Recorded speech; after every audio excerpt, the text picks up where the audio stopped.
In that moment, a low, firm voice cut through the Imperial forces and echoed out from somewhere. Tighten the encirclement. The moment they move, you may fire. I instinctively turned my head following that sound. It was Idryph.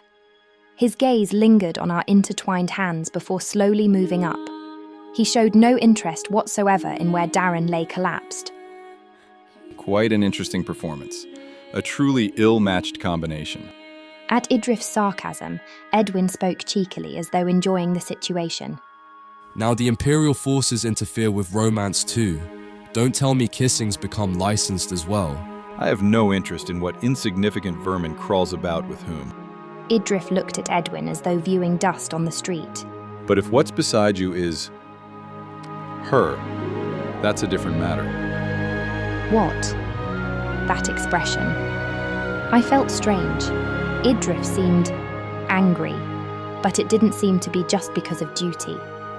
Edwin squeezed my hand tighter and whispered, Darling, doesn't that fellow have some personal feelings towards you? His expression's murderous. I tried to steady my voice so it wouldn't tremble. It's been a while, Idryph. I didn't know you had such interest in me. Your flight ends here. Slave Soldier 101.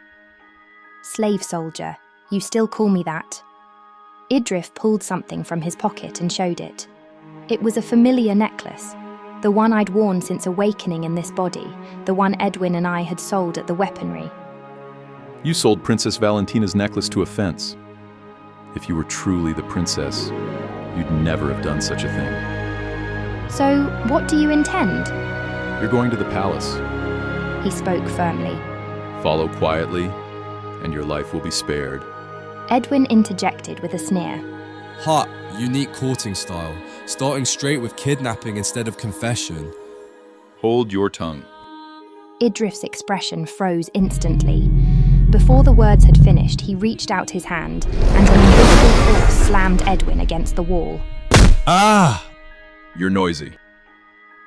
Not missing this opportunity, a soldier rushed at the fallen Edwin, restraining him by twisting his arm and pressing a knee to his back. Stop it! I reflexively stepped forward. I tried to summon magical energy, but as expected, it wouldn't gather properly in his presence. Your target is me. What are you doing to an innocent person? I didn't kill him. Not yet. Meanwhile, Idryph gripped my wrist. It was a cold touch, but strangely heat seemed to rise throughout my body. What do I do? Will I be captured like this? Just then, last night's dream flashed through my mind. The dragon, white as snow, those massive wings and blue eyes. He seemed quite interested in dragons. Perhaps this might work. Things won't go your way. The dragon won't stand for it. Idryph's crimson eyes wavered momentarily before turning cold. Speaking carelessly of things whose existence you didn't even know. I looked directly into his eyes and spoke. I know very well who he is, what kind of being he is. Taking a moment to steady my breathing, I spoke clearly. Ior mokra haven gardas zerok. The air froze. Idryph's brow furrowed minutely, and cracks began forming in his previously perfectly controlled expression, as though he'd heard words that shouldn't be spoken. In that instant, I didn't hesitate and pushed his chest with all my might. Huh.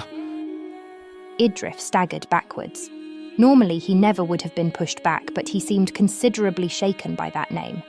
That was when it happened. Vallentyna! Edwin's voice rang out.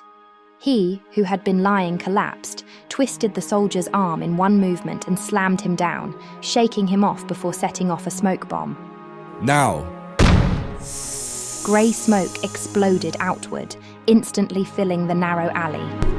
We began running through the smoke. We could hear the Imperial forces pursuing from behind, but we were already escaping their net.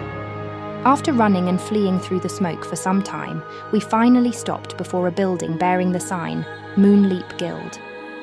Huff, huff. Edwin put his hands on his knees, breathing roughly. Blimey, I thought I was really going to die. I examined Edwin's face. Blood was flowing from wounds he'd received when hitting the wall. Edwin, are you all right?